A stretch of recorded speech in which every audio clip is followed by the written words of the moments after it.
next lecture on electric field due to continuous charge distribution. और क्योंकि ये lecture number 3 है तो I hope you been through lecture 1 and 2 on continuous charge distribution. उसके बगैर आपको you won't be able to understand this in a very well manner. तो hopefully आपने देख लिया है.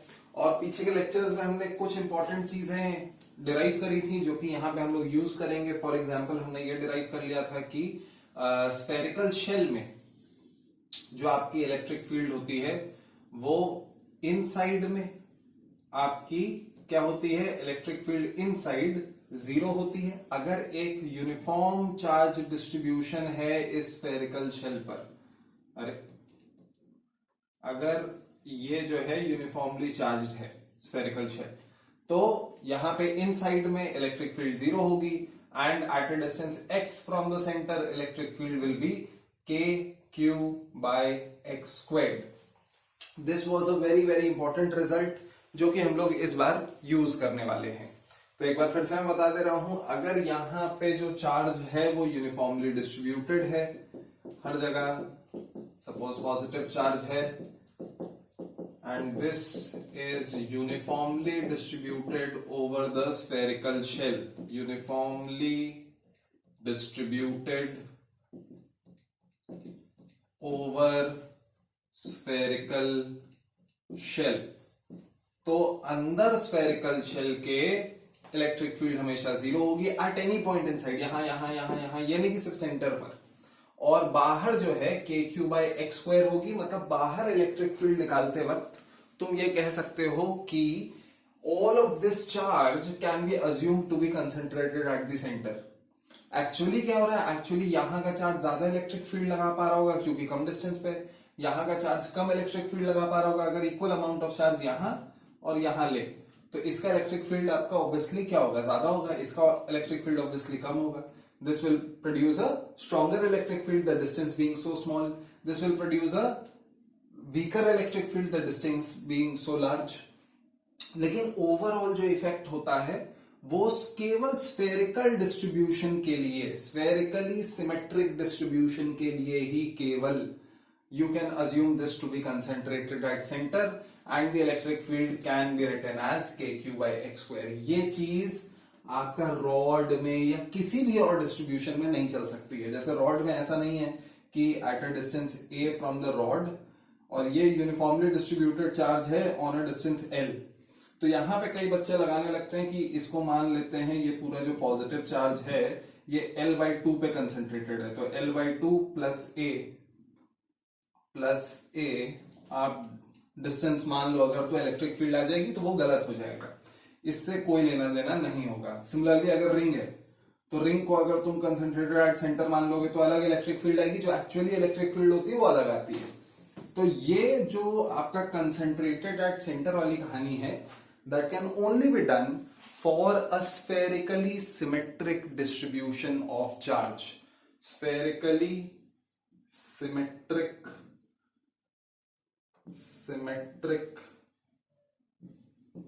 distribution of charge, केवल इसके लिए ही कर सकते हैं आप. अच्छा, at the same time you also have to focus on this कि as long as you are inside the shell then the electric field is 0. And keeping these two factors in mind कि बाहर ऐसा होता है और अंदर 0 होता है, you can very easily derive the electric field due to uniformly charged, uniformly, कुछ गलत है, अच्छा m नहीं लिखा, uniformly charged solid sphere. यहां पे कई बुक्स में आपको यह भी लिखा हुआ मिलेगा कि यूनिफॉर्मली चार्ज सॉलिड स्फीयर एक इंसुलेटर या डाई इलेक्ट्रिक का है. तो वो क्यों है, इंसुलेटर ही क्यों हो सकता है, एक मेटल या कोई कंडक्टर क्यों नहीं हो सकता यूनिफॉर्मली चार्ज सॉलिड स्फीयर, ये हम लोग आगे बात करेंगे. इलेक्ट्रिक फील्ड लाइंस पढ़ाने के बाद मैं पढ़ाऊंगा आपको इलेक्ट्रोस्टैटिक शील्डिंग, वहां पे मैं बताऊंगा. तो फिलहाल ये बस आपको पता होना चाहिए, uniformly charge solid sphere should be an insulator. तो ये सपोज आपके पास एक स्फीयर है जो कि पूरा अंदर तक यूनिफॉर्मली आपका चार्ज डिस्ट्रीब्यूटेड है। कैसे डिस्ट्रीब्यूटेड है? The charge per unit volume is constant. ये रो दे रखा है तुम्हें, suppose charge per unit volume, और ये जो है ये कांस्टेंट है। मतलब कि कहीं पे भी अगर तुम यूनिट वॉल्यूम का ब्लॉक लोगे तो इसमें जितना चार्ज होगा उतना ही इसमें चार्ज होगा। That is what we mean by uniform charge distribution through a volume. अच्छा, इसका रेडियस मान लेते हैं कैपिटल आर है। तो यहां पे अब फिर से इलेक्ट्रिक फील्ड निकालनी है तुम्हें दो रीजन में, एक बाहर यहां पे एट अ डिस्टेंस x, और एक अंदर मान लेते हैं यहां पे eight a distance small r। ये भी स्मॉल r कर लेते हैं, ये r2 कर लेते हैं, ये r1 कर लेते हैं, where r1 is less than capital R and r2 is greater than capital R। ऐसा कुछ है। तो कैसे निकाला जाए?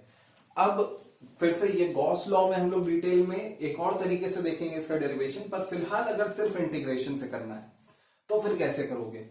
तो आप बोलोगे कि भाई ये जो है अभी तक क्या किया था, जैसे स्फेरिकल शेल को तुमने ब्रेक करा था इनटू रिंग्स, रिंग को तुमने ब्रेक करा था इनटू एलिमेंट्स। अभी इसको तुम ब्रेक कर सकते हो into spherical shells, elemental spherical shell ले सकते हो तुम इसके अंदर। माने कि एट अ डिस्टेंस r तुम जो है dr विड्थ का,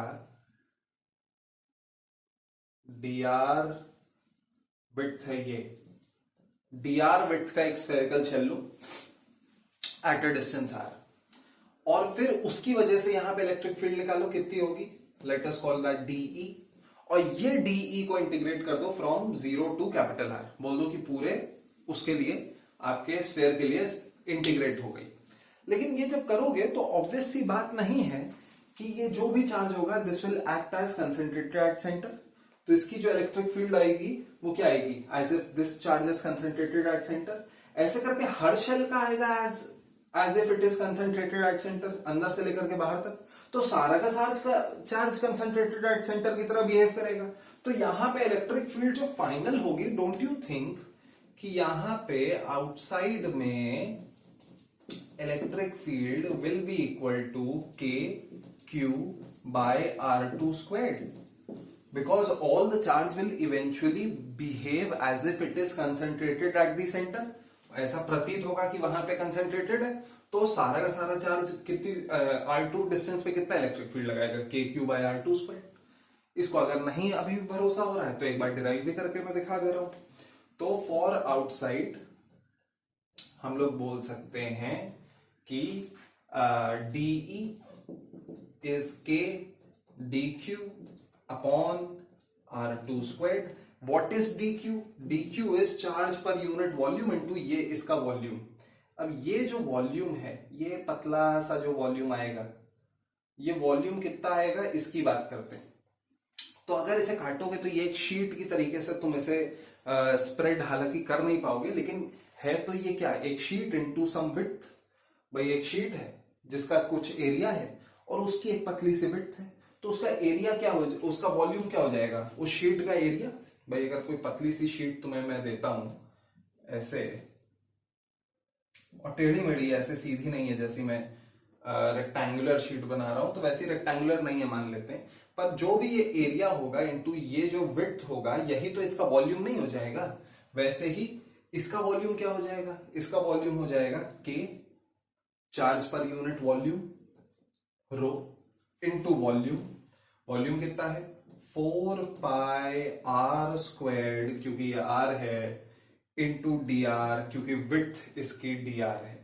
जो एरिया है वो 4 पाई r स्क्वायर्ड है, इस सरफेस का एरिया, और विड्थ इसकी dr है।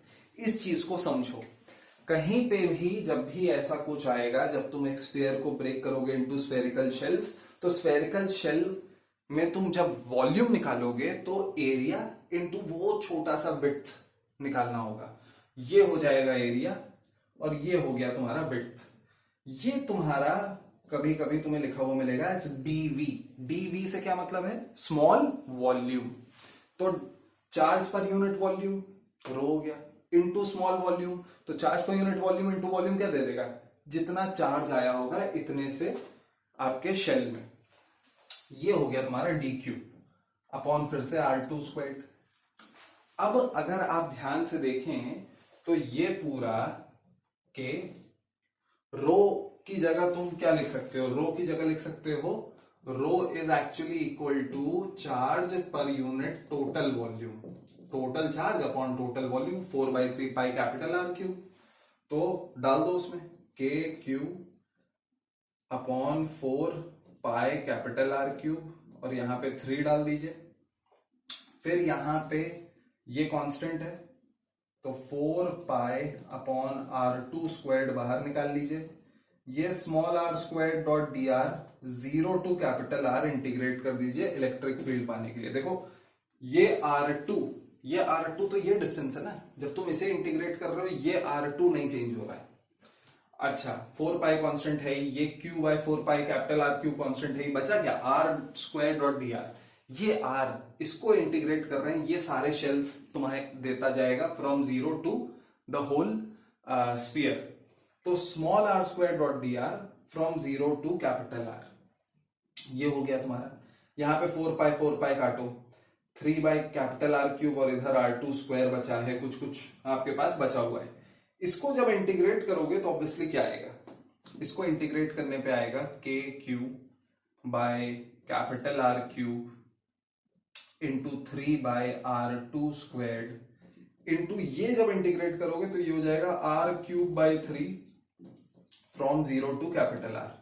ये देगा कैपिटल R³ 3, ये 3 और कैपिटल R³ कटेगा, क्या बच जाएगा k³ r2² as predicted earlier.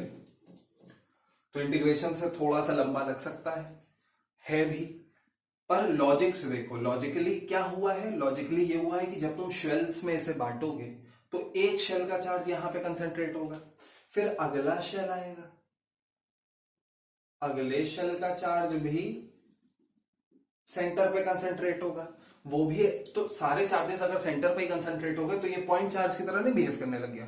और पॉइंट चार्ज की इलेक्ट्रिक फील्ड कैसी होती है, दैट इज के क्यू बाई डिस्टेंस का स्क्वायर। तो के कैपिटल क्यू बाई ये डिस्टेंस का स्क्वायर, बात ही खत्म।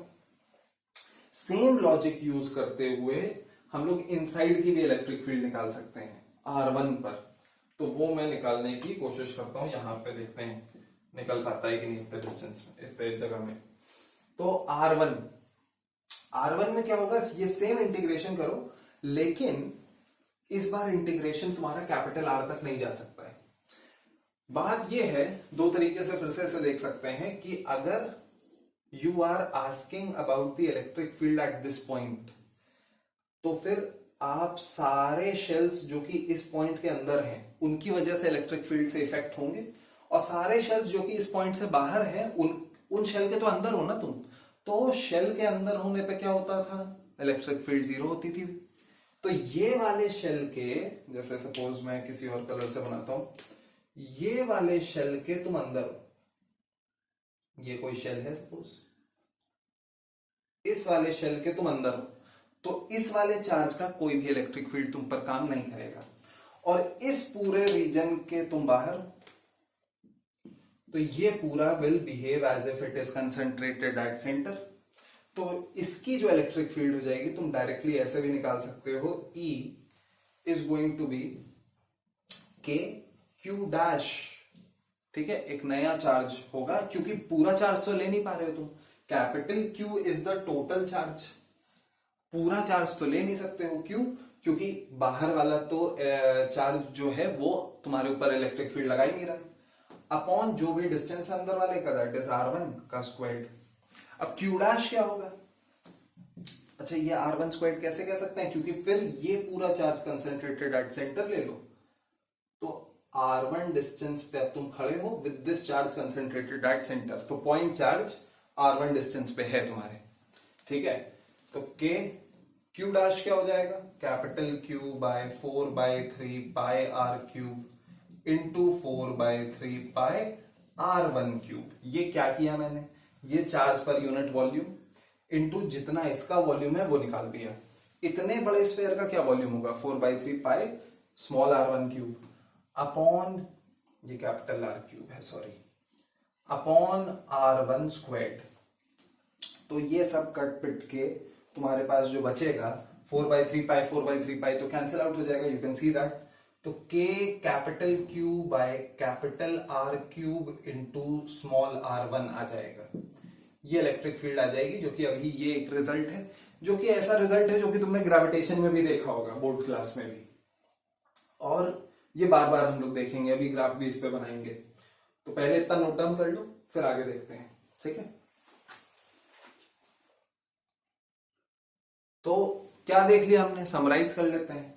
हमने ये देख लिया कि आपका जो स्फेरिकल शेल था उसका तो इलेक्ट्रिक फील्ड हमने देख ही लिया था पिछले लेक्चर में, कि अंदर इलेक्ट्रिक फील्ड 0 होता है और बाहर इलेक्ट्रिक फील्ड होता है KQ by R squared, where R is the distance from the centre of the spherical shell.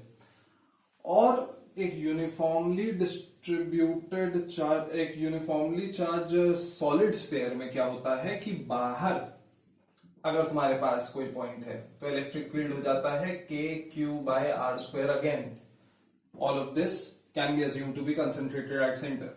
और अगर अंदर है, यहां पे कहीं है, तो यहां पे क्या होगा, यहां पे केवल इतना चार्ज तुम पर इलेक्ट्रिक फील्ड लगाएगा, और इस वजह से इलेक्ट्रिक फील्ड हो जाती है KQ by capital R cube into small r। This is the most convenient form of representing this electric field, KQ by capital R cube into small r, जिसमें तुम्हें ये याद रखना है कि ये स्मॉल r के डायरेक्टली प्रोपोर्शनल है। मतलब कि ये जो इलेक्ट्रिक फील्ड है that is directly proportional to small r, जबकि ये जो इलेक्ट्रिक फील्ड है that is inversely proportional to small r square, जो कि अभी ग्राफ में भी हम लोग इलस्ट्रेट करेंगे, दोनों के ग्राफ बनाएंगे हम लोग। पर वो समझो क्यों, कॉन्सेप्चुअली समझो कि क्यों ऐसा हो रहा है कि यहां पे electric field is directly proportional to small r, जबकि आपको पता है in general the electric field for any charge is inversely proportional to distance squared. तो यहां पे ऐसा क्या हो जा रहा है कि बढ़ रही है इलेक्ट्रिक फील्ड। तो बात यह है कि जैसे जैसे तुम बाहर जा रहे हो, जैसे जैसे बाहर जा रहे हो तो डिस्टेंस बढ़ रहा है, तो electric field for a given amount of charge will be, electric field for given amount of charge is sure inversely proportional to distance squared, but the charge over here is proportional to what, charge जैसे जैसे बाहर जा रहे हो तो वो जो charge तुम पे फील्ड लगा रहा है that is increasing, and that is increasing in proportion to the volume, and the volume is for a sphere is 4/3 pi r cube, which is directly proportional to r cube। तो अगर electric field देखें inversely proportional to r square, पर charge देखें तो that is directly proportional to r cube, तो overall electric field directly proportional to r आ जाती है, ठीक है। तो ये जो है ये डायरेक्टली प्रोपोर्शनल टू r तुम्हारे पास बच जाएगा।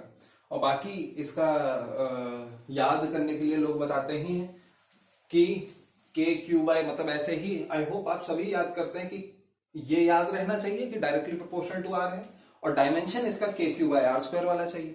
तो इधर कांस्टेंट डाल दो KQ by capital R cube into small r, इधर KQ by small r square है ही।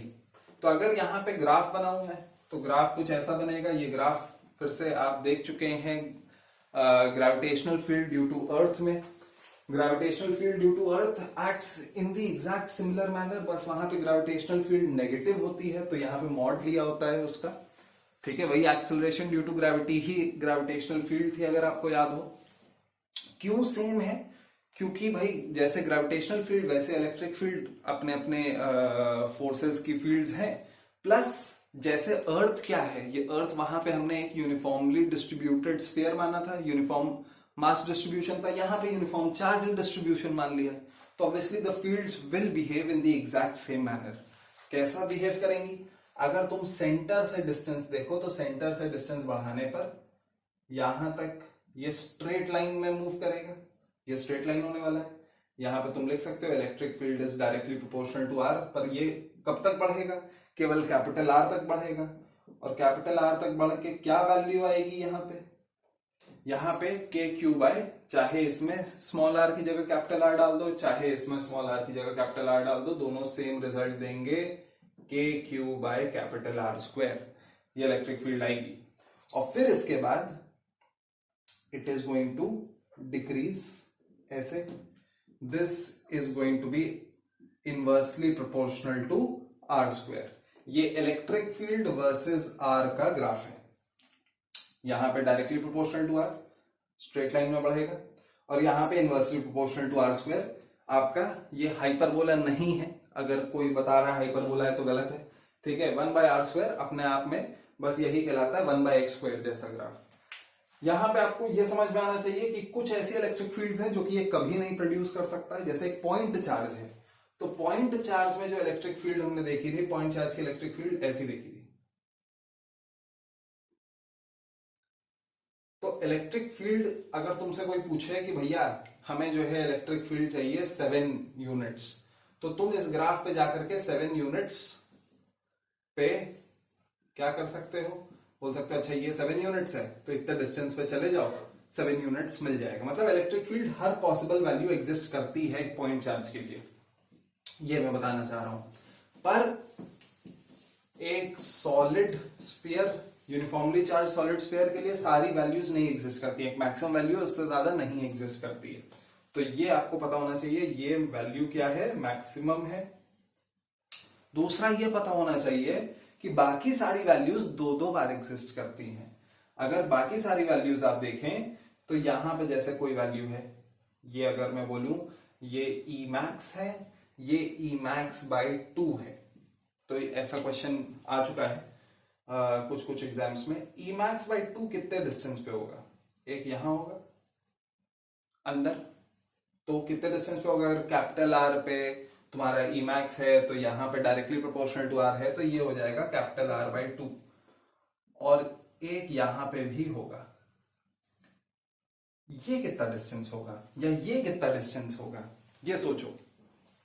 अब बात ये है कि ये inversely proportional to R squared है, तो इलेक्ट्रिक फील्ड अगर हाफ हो रही है तो आर स्क्वायर्ड √2 टाइम्स हो रहा होगा, आर जो है √2 टाइम्स हो रहा होगा। तो this distance is going to be capital R √2, मतलब कि 1.414 times this is going to be this, जो कि लग भी रहा होगा आई होप। तो यहां पे ई मैक्स बाय 2 आ जाएगा। तो ऐसा कुछ बिहेव करता है ये, ठीक है भाई। तो r√2 r/2 ऐसे करके तुम्हें ये बस एक अंदाजा होना चाहिए, बाकी सारे क्वेश्चंस आप कर लोगे कि मैक्सिमम वैल्यू से कम वैल्यू जो इलेक्ट्रिक फील्ड की है वो हर जगह वो 2-2 बार आती है। एक बार अंदर कहीं ना कहीं आएगी और एक बार r से लेकर के इन्फिनिटी तक कहीं ना कहीं आएगी।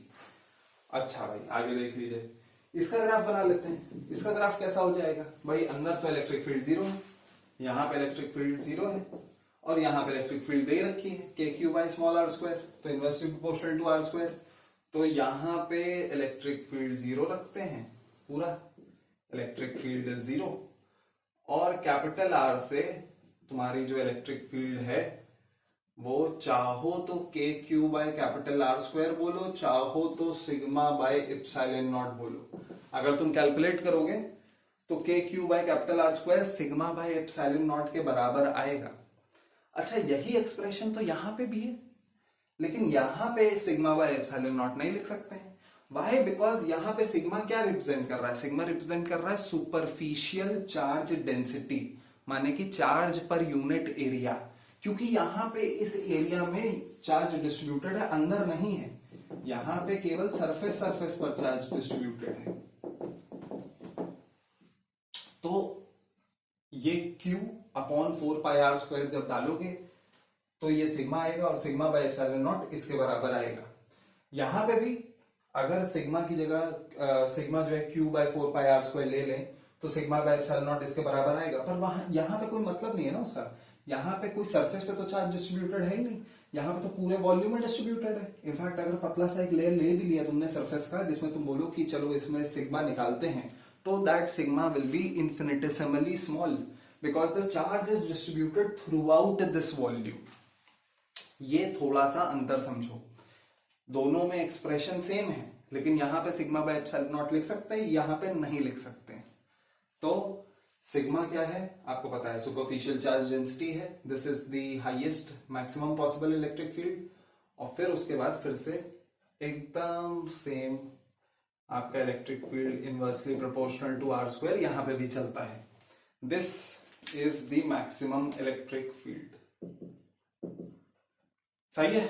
तो इतना नोट डाउन कर लो. इसके बारे में जो मैंने और भी एक आध चीजें बताई आगे पीछे वो नोट डाउन कर लिया करो. जरूरी नहीं है कि सिर्फ उतना ही नोट डाउन करो जितना बोर्ड पे है. ठीक है. तो रिवाइंड करो, फिर से नोट डाउन करो, देखो कुछ मिस तो नहीं करा है. फिर आगे देखते हैं. तो आगे देख लो. ये जो है अपने पास एक रिंग है जिसका कि एक सेक्शन कट ऑफ है और रिंग है, पैकमैन नहीं है. तो इसमें जो है आपको यहां पे इलेक्ट्रिक फील्ड निकालनी है एट द सेंटर और तुम्हें लीनियर चार्ज डेंसिटी दे रखा गया है, the charge per unit length. तो ऐसे केस में आप कैसे इलेक्ट्रिक फील्ड निकाल सकते हो. यहां पे इलेक्ट्रिक फील्ड निकालनी है. सपोज ये पॉजिटिवली चार्ज है, पूरा यूनिफॉर्म चार्ज डेंसिटी है, वो दे रखी गई है. अगर आपको याद हो तो हमने जो है डायरेक्टली ऐसे आर्क ऑफ अ रिंग का फॉर्मूला भी निकाल रखा है.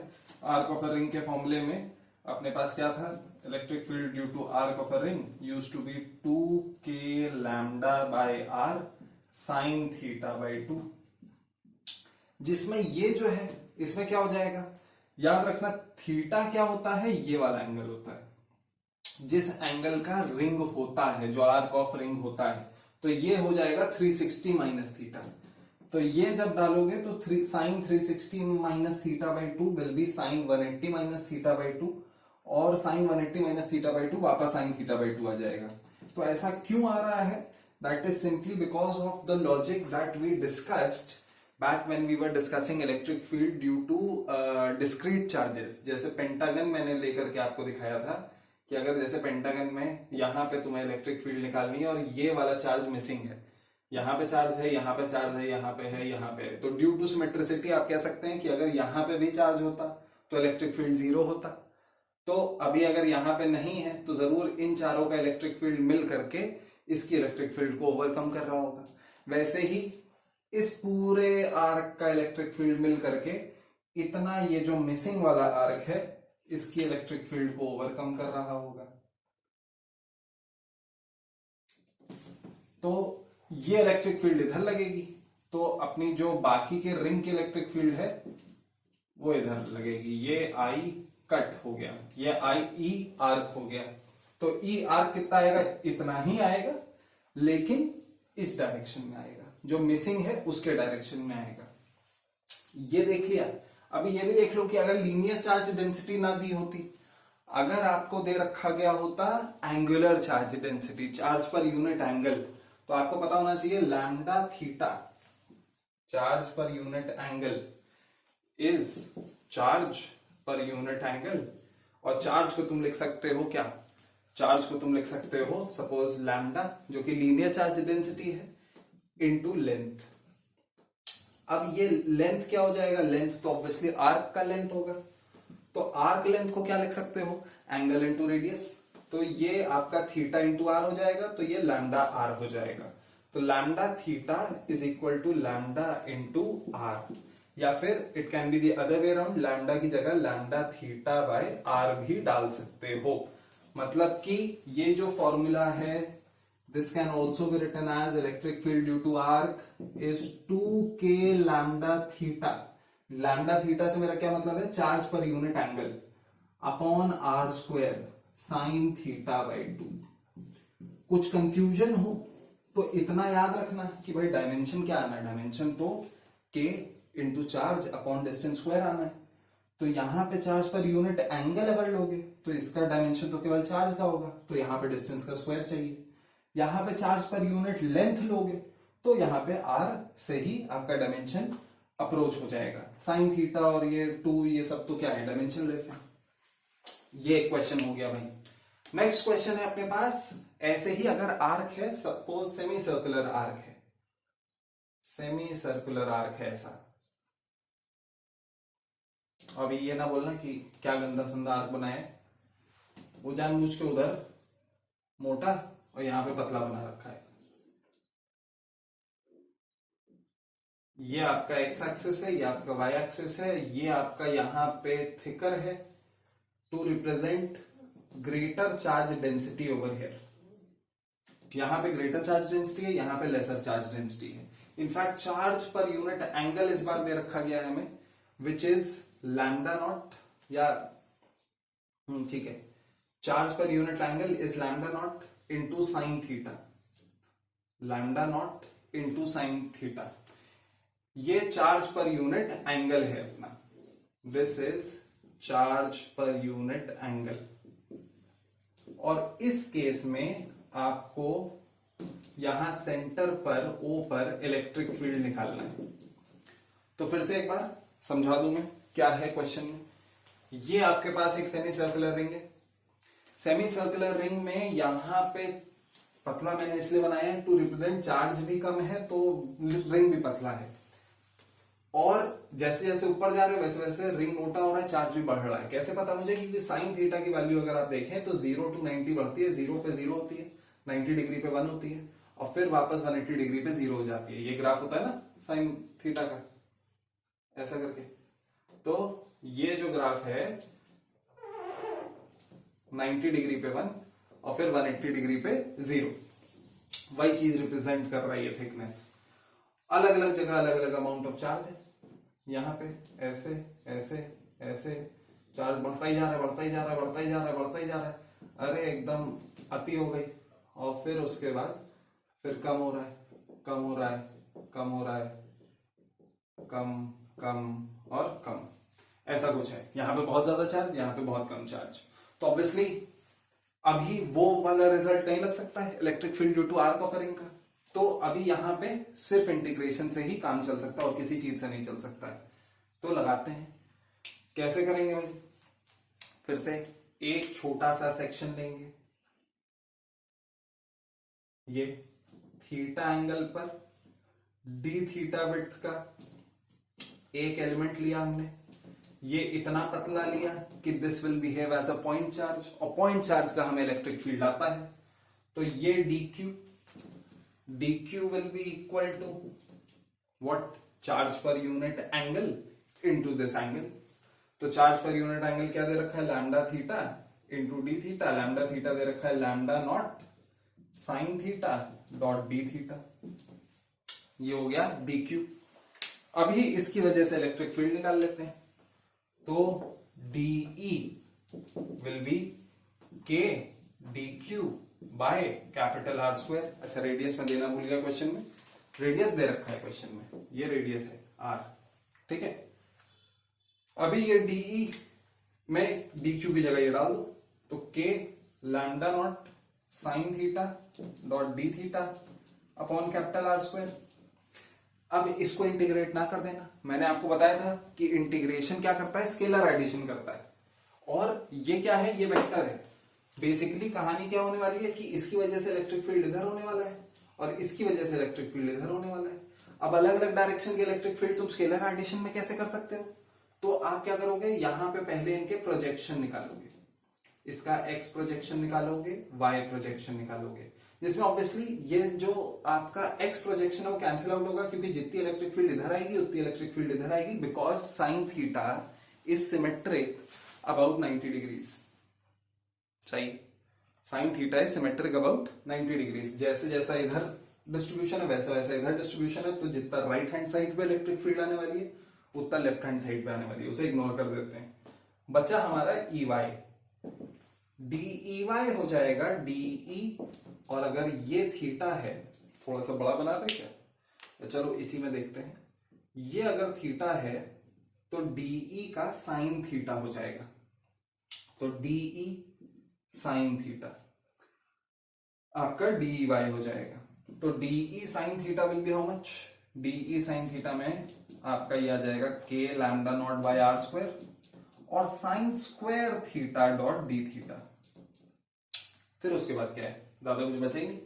अभी ई वाई, क्योंकि सारे सेम डायरेक्शन में है डी वाई, तो इंटीग्रेशन कर सकते हैं D E Y which will be equal to K lambda naught बाहर upon R square sine square theta dot D theta का इंटीग्रेशन जब तुम करोगे फ्रॉम 0 to 180 डिग्री करो, मतलब 0 to चाहे पाई करो, चाहे 0 to पाई बाई 2 करके उसका डबल कर दो फिर से, बिकॉज इट इज सिमेट्रिक, एक ही बात है। तो मैं वही कर दे रहा हूं 0 to π/2 sine square theta dot D theta.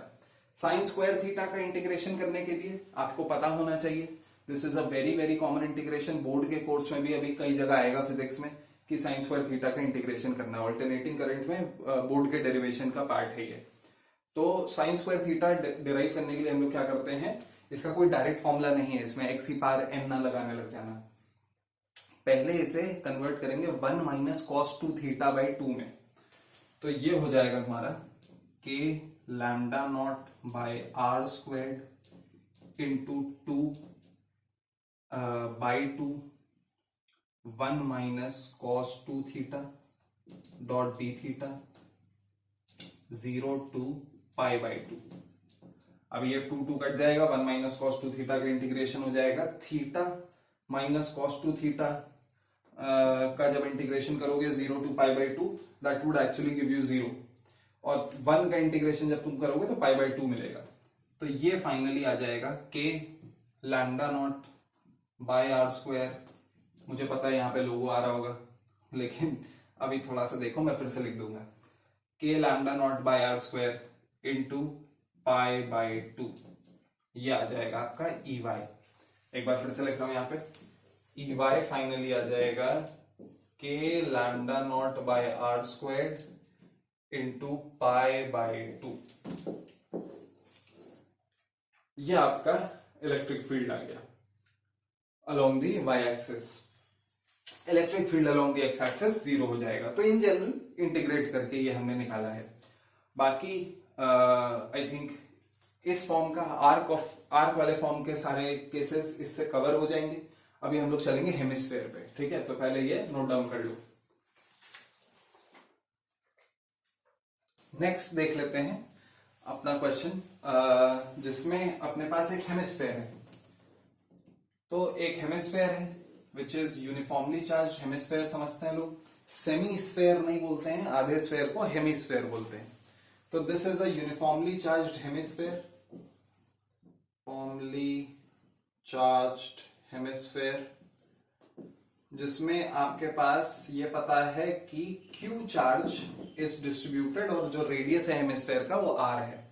तो electric field eight the centre आपको बताना है हेमिस्फेयर का कितना होगा, यहां पे आपको इलेक्ट्रिक फील्ड बताना है। तो कैसे बताया जाएगा भाई? तो फिर से this is one of those cases जहां पे ऑब्वियसली गॉस लॉ वगैरह नहीं लग पाता है। जो लोग जानते हैं आगे से कि हाँ भाई गॉस लॉ लगता है जब हम लोग स्फेरिकल शेल का इलेक्ट्रिक फील्ड निकाल रहे होते हैं। तो बहुत कम लोग इसे इंटीग्रेशन से निकालते हैं क्योंकि गॉस लॉ से ज्यादा आसानी से आ जाएगा। लेकिन फिर से अगर इंटीग्रेशन कॉन्सेप्ट नहीं समझोगे तो ये वाला क्वेश्चन तो नहीं हो रहा है। तो ये इंटीग्रेशन के कॉन्सेप्ट से ही होने वाला क्वेश्चन है। तो देख लेते हैं, हालांकि उससे ज्यादा आसान है स्फेरिकल शेल निकालने से। कैसे करा जाएगा भाई? मान लेते हैं कि ये कैपिटल आर से थीटा एंगल बनाने वाला एक हमने जो है यहां पे एक रिंग ले लिया। ये जो हमने रिंग लिया इसकी एक विड्थ ली। ये आपका एक रिंग हो गया। ये समझ में आ रहा है? This is a strip on this hemisphere. ये हेमिस्फेयर पे एक स्ट्रिप है जिसकी विड्थ डी थीटा है। ये थीटा एंगल, ये डी थीटा विड्थ। इसमें आपको जो है इसकी वजह से इलेक्ट्रिक फील्ड निकालनी है यहां पे। अगर आपको याद हो तो ये यहां पे एक रिंग है, तो electric field due to ring का फॉर्मूला आपको याद होना चाहिए। यहां के लिए क्या होता था, अगर ये रेडियस तुम्हारा दे रखा है सपोज स्मॉल आर और ये डिस्टेंस दे रखा है ए, तो यहां कहीं इलेक्ट्रिक फील्ड होती थी E वॉज इक्वल टू के क्यू, सपोज इसको स्मॉल क्यू ले लेते हैं, चार्ज इस पर स्मॉल क्यू है, K Q A upon A squared plus R squared raise to the power 3/2। तो ये यहां पे लगाने वाले हैं हम लोग ऑब्वियसली। यहां पे ये जो रिंग है इसका भी चार्ज निकालेंगे। पहले ये डिस्टेंस निकाल लेते हैं, कितने डिस्टेंस पे हम लोग निकाल रहे हैं। This distance is going to be obviously R cos theta. Can you see this? This is obviously R, तो ये तुम्हारा आर कॉस थीटा होगा। और जो रेडियस ऑफ दिस रिंग है स्मॉल आर, ये स्मॉल आर तुम्हारा कैपिटल आर साइन थीटा हो जाएगा। Very easy. फिर चार्ज की बात करते हैं, क्योंकि चार्ज यूनिफॉर्मली डिस्ट्रीब्यूटेड है, तो क्या होने वाला है, आपके पास जो चार्ज पर यूनिट एरिया है that is going to be constant. तो जो dq चार्ज है that is going to be charge per unit area. तो इसका एरिया क्या होगा भाई, पूरे स्फेयर का जो स्फेरिकल सरफेस होता है वो 4 पाई आर स्क्वायर होता है, तो इसका कितना हो जाएगा 2 पाई आर स्क्वायर इनटू ये एरिया। अब ये एरिया कैसे निकाला जाए, तो ये एरिया हो जाएगा ये लेंथ, भाई ये एक स्ट्रिप है ना, ये स्ट्रिप काट दो, काट दोगे तो क्या होगा, एक ऐसे स्ट्रिप बन जाएगी जिसकी लेंथ होगी 2 pi into small R, 2 pi into small R, और विड्थ होगी ये विड्थ, ये विड्थ, ये विड्थ कितनी होगी capital R into D theta. ये डी थीटा है, ये कैपिटल आर है, तो arc length into radius, sorry arc length upon radius angle होता है, तो angle into radius arc length हो जाएगा, तो ये हो जाएगा आर डॉट डी थीटा। इसमें स्मॉल आर की जगह तुम ये डाल सकते हो capital R sine theta, R R cut जाएगा, 2 पाई भी कट जाएगा, you will be left with capital Q sine theta dot D theta. ये तुम्हारा डी क्यू हो जाएगा। डी क्यू आ गया, के तो पता ही है, ए पता है, स्मॉल आर पता है, डीई निकालते हैं। डीई क्या हो जाएगा, डीई हो जाएगा आपका के D Q a, this is a upon a squared plus r squared raised to the power 3/2. Next we have k q sin theta dot d theta। a की जगह क्या डालने वाले थे, r cos theta upon a squared is r squared cos squared theta plus small r squared is r squared sin squared theta raised to the power 3/2. As easy as that, r square common low, sin square theta plus cos square theta is going to be 1, r square की power 3/2 is going to be r cube, तो ये हो जाएगा k q by capital R cube into r sin theta cos theta dot d theta। ये हमारा dE हो गया। अब ये obviously K Q by capital R square है।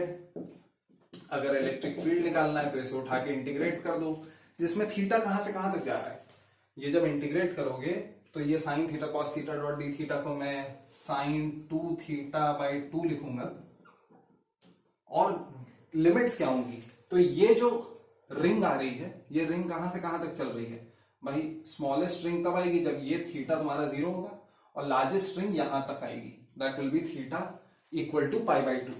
तो ये हो गया 0 to π/2, सही है। थीटा स्मॉलेस्ट, ये जब 0 तब ये पतली सी रिंग आएंगी, ये सारी रिंग्स आएंगी, और जैसे जैसे ये थीटा बढ़ाओगे, कहां तक बढ़ाना है π/2 तक, तो π/2 पे ये वाली रिंग आने वाली है। बस हो गया पूरा हेमिस्फीयर कवर।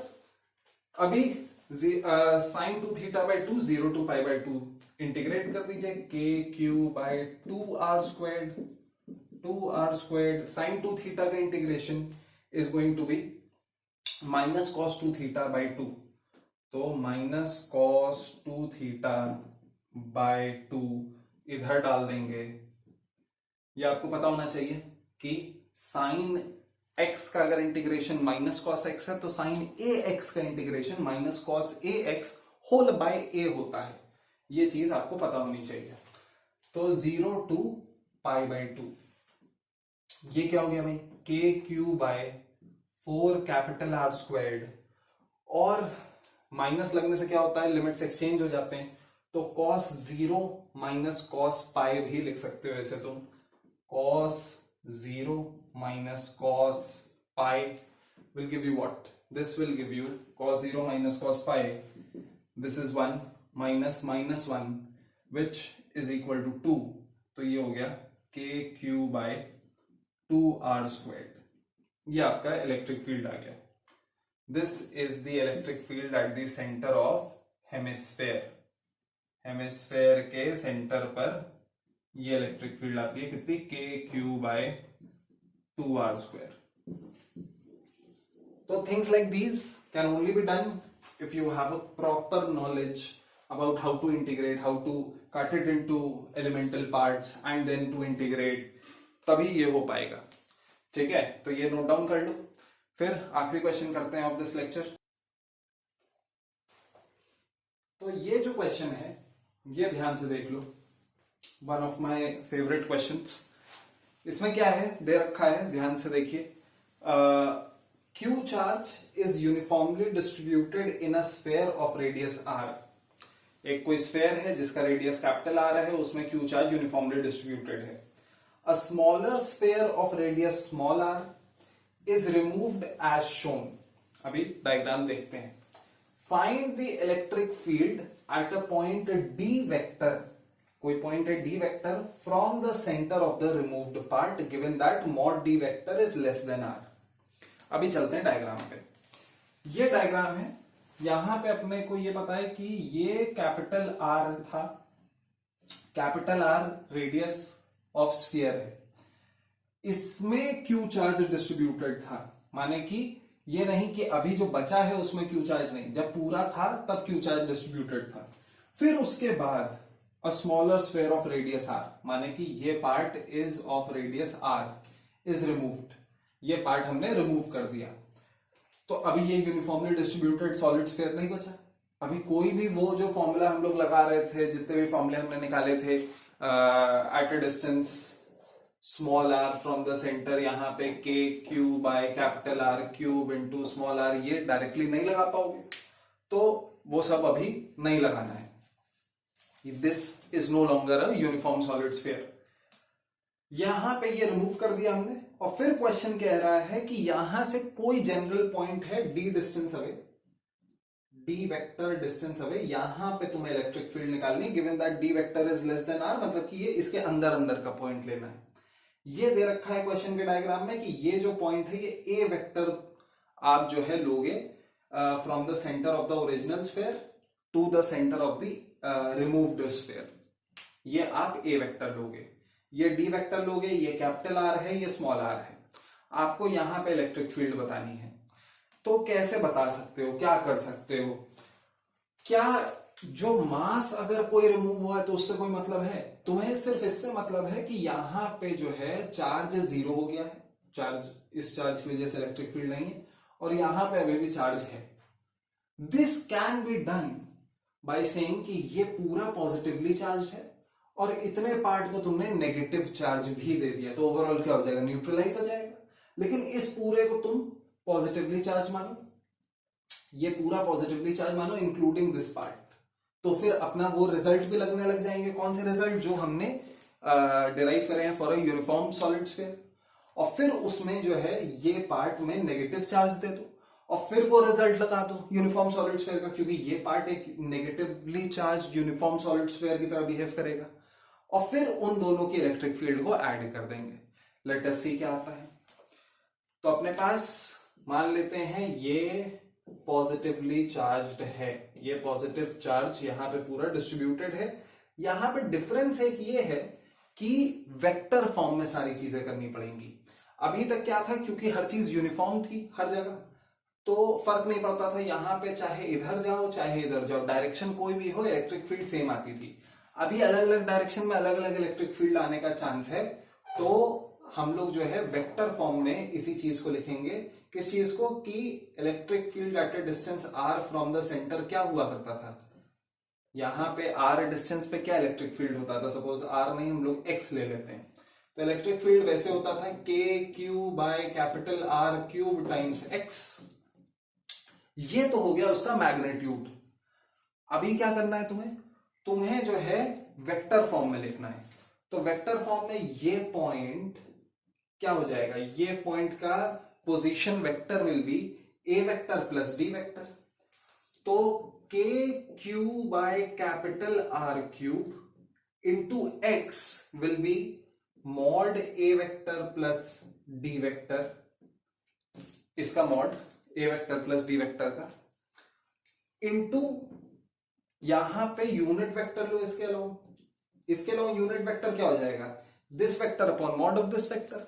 भाई ये वेक्टर क्या है, A vector plus D vector, तो ऐसे लिख सकते हैं A vector plus D vector upon mod of A vector plus D vector. इस चीज को ध्यान से समझो, क्या किया है हमने बोला है कि यहां पे ये जो डिस्टेंस है, यही distance from the centre of the original sphere, centre from the distance of the original sphere, ये जैसे ए वेक्टर है, ये डी वेक्टर है, ये दिख रहा है, ये ए वेक्टर, ये डी वेक्टर, तो ये ए vector plus D vector.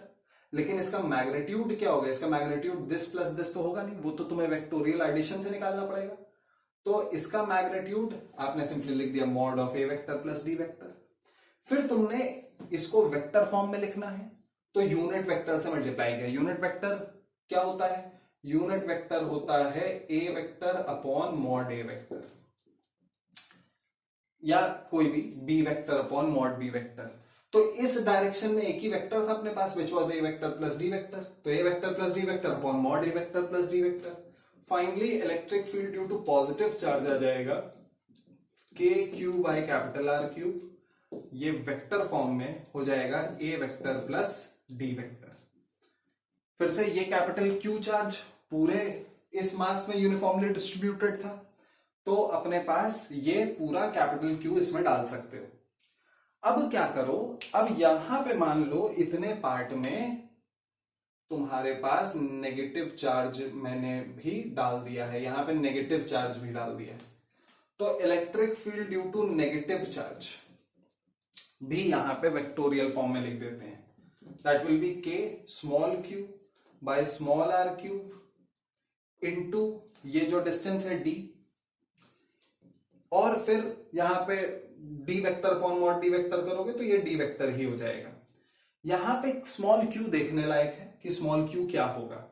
Small Q निकालने के लिए आप क्या करोगे, आप बोलोगे कि भाई पूरे इस पे यूनिफॉर्मली डिस्ट्रीब्यूटेड चार्ज था, तो charge per unit volume into इसका वॉल्यूम कर दो, यूनिटरी मेथड लगा दो, बोल दो कि अगर कैपिटल क्यू चार्ज या 4/3 पाई आर क्यूब वॉल्यूम में कैपिटल क्यू चार्ज है, तो यूनिट वॉल्यूम में 3q/4 pi capital R cube charge है, तो 4/3 pi small R cube volume में इससे मल्टीप्लाई करो दोनों साइड, तो ये हो जाएगा capital Q by R cube into small R cube, इतना चार्ज है, ये इसमें डालो। This is what small Q is. Small Q is the charge contained in this volume. I hope दिख रहा है। ये इसमें डाला तो electric field due to negative charge क्या आया, K capital Q by capital R cube small R cube का पिट के ये आ जाएगा K Q by capital R cube into D vector. बस इसका जो डायरेक्शन है वो एक्चुअली डी वेक्टर के अलाउ नहीं होगा, डी वेक्टर तो इधर है और तुमने लिया नेगेटिव चार्ज, तो इसका डायरेक्शन माइनस डी वेक्टर के अलाउ होगा, ऑपोजिट डायरेक्शन में होगा, क्योंकि नेगेटिव चार्ज अपनी तरफ इलेक्ट्रिक फील्ड एक्सर्ट करता है रेडियली इनवर्ड्स। तो K Q by capital R cube into D vector minus में। अब ये हो गया electric field due to negative charge, ये हो गया electric field due to positive charge. Net electric field अगर निकाला जाए, नेट इलेक्ट्रिक फील्ड आता है electric field due to positive charge plus electric field due to negative charge का vectorial addition. Vectorial form में हमने ऑलरेडी निकाल रखा है, जिसमें के Q by capital R cube common है, तो K Q by capital R cube, और आई होप आपको दिखना स्टार्ट हो गया होगा, यहां पे A vector plus D vector minus D vector आ जाएगा, माने कि ये जो है कैंसिल आउट हो रहा है, ए प्लस डी माइनस डी, ये पूरा कैंसिल आउट हो गया।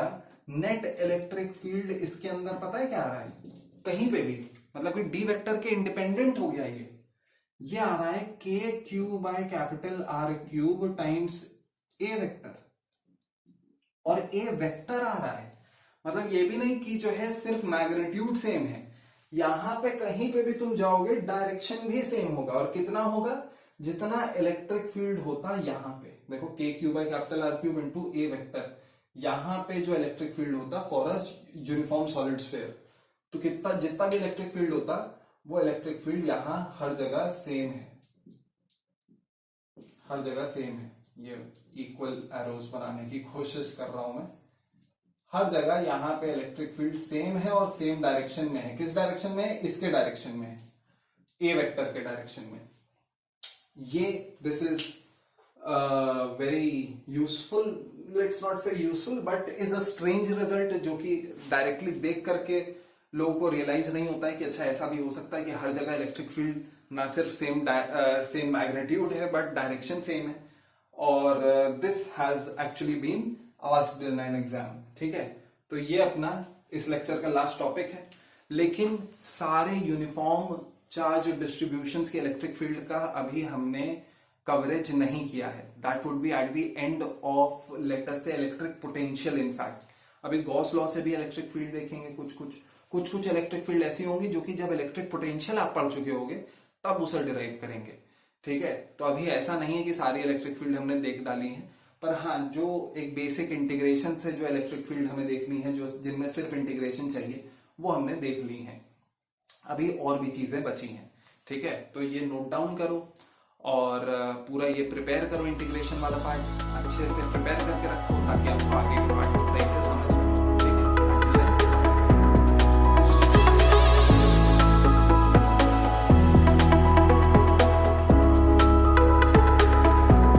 आपको ये वीडियो पसंद आया होगा।